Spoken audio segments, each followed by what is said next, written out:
কারা কারা রাজি ডাক দাও। ওই গেল বছর ফাল্গুনের আগের বছর সিরাজগঞ্জ ট্রলারে লোক সরছে মেহেন্দিগঞ্জ, ওই আল্লাহর বান্দারা ট্রলার ডুববে প্রায় 7 জনের মতো মারা গেছে।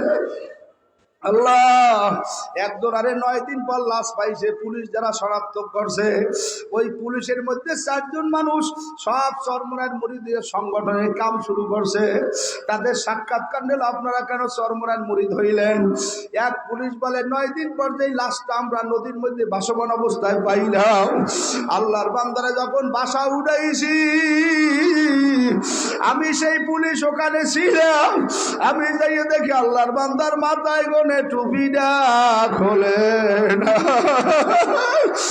9 দিন পর্যন্ত নদীর মধ্যে ঢেউতে ভিড়াইছে, ওই যে পাতলা বাস করলে টুপিটা খোলে না। এই যে সত্য সংগঠনে যে আল্লাহর অলির দরবার, আমার বুঝতে আর বাকি নেই, আমি মুরিদ হইয়া গেছি। আর একজন আরে বলে, ভাই তুমি কেন মুরিদ হইলা? পাগলায় কান্দে আর বলে, পাগলারে 7 দিন পর বই নদীর মধ্যে উঠাইলাম, যাইয়ে দেখি পাগলার আডুর উপরে কাপড় ওঠে না। আমি ঘটনা দেখে মুরিদ হইয়া গেলাম। আর এক ব্যক্তি বলে, ভাই তুমি কেন মুরিদ হইছো?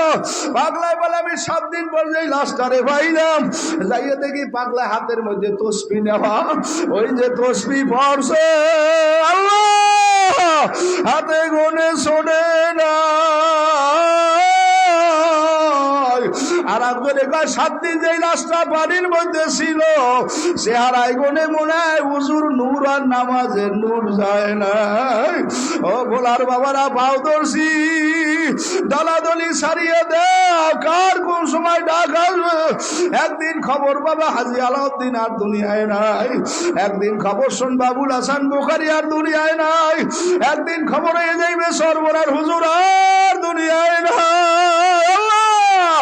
যাওয়া যখন লাগবে, আমার মাওলারে না লইয়া কবরে যাব না। কারা কারা রাজি? জোরে আল্লাহ করে ডাক দাও। এ মজা করে ডাক দাও আল্লাহ। এ জবানটা খুললে ডাক দাও আল্লাহ। হাতে করবা হাতের কাম, পায়ে করবা পায়ের কাম, আর জবানে বলবা আমার মাওলা পাকের নাম। বাবা, আল্লাহর সাথে সম্পর্ক রাখার দরকার আছে না নাই? জোরে কন, আছে না নাই? ওই আল্লাহর সাথে যদি সম্পর্ক রাখতে চান, আমার মাওলার যে নিয়ম কানুন হুকুমা কাম আছে, এগুলা মানা লাগবে কি লাগবে না? এইগুলা বাস্তবায়ন করার জন্য পীর সাহেব চরমনার মিশনের মধ্যে বাংলাদেশ মুজাহিদ কমিটি দিন কায়েম সংগঠন বলতে গেলে একদল বাহিনী এগুলা বাস্তবায়নের চেষ্টা করে। তাদের মূল লক্ষ্য আর উদ্দেশ্য হইল আমার মাওলার কোরআন আল্লাহর জমিনে বাস্তবায়ন করা। ঠিক না বেটি? জোরে গান।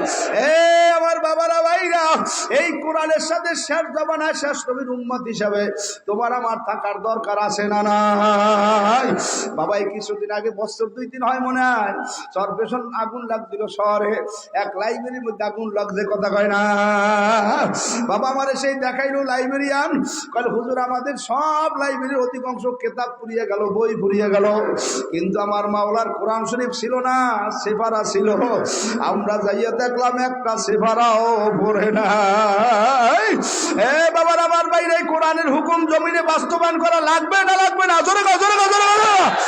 এই কোরআন হুকুমের বাস্তবায়নের জন্য রক্ত, জীবন, শ্রম, রক্ত যা দেওয়া লাগে বাস্তবায়ন করার দরকার আছে না নাই? কারা কারা রাজি? ডাক দাও আল্লাহু আকবার কইয়া। এ যুবকেরা, এই কোরআন বাস্তবায়নের জন্য কারা কারা রাজি? একটু দাঁড়াই যাও, দাঁড়াই যাও যুবকেরা, যুবকেরা দাঁড়াই যাও, দাঁড়াই যাও যুবক, যুবক। নারায়ে তাকবীর, এ নারায়ে তাকবীর। এ সরপোষণের মানুষ দেখে যাও, আজ ঈদগার ময়দান থেকে কর্মসূচি ঘোষণা দেবে। বসেন বসেন, জান, জীবন, রক্ত, শ্রম সব দেবে, আল্লাহর কোরআন ছাড়বে না। কারা কারা রাজি? ডাক দাও আল্লাহ। ভাইরা, আমার মাওলায় তোমাকে আমার উপরে খুশি হয়ে গেছে, আমি মুসাফির, আমিও খুশি হয়ে গেছি। এখন যাওয়ার সময় একটা ছোট দরখাস্ত করিয়ে যাই।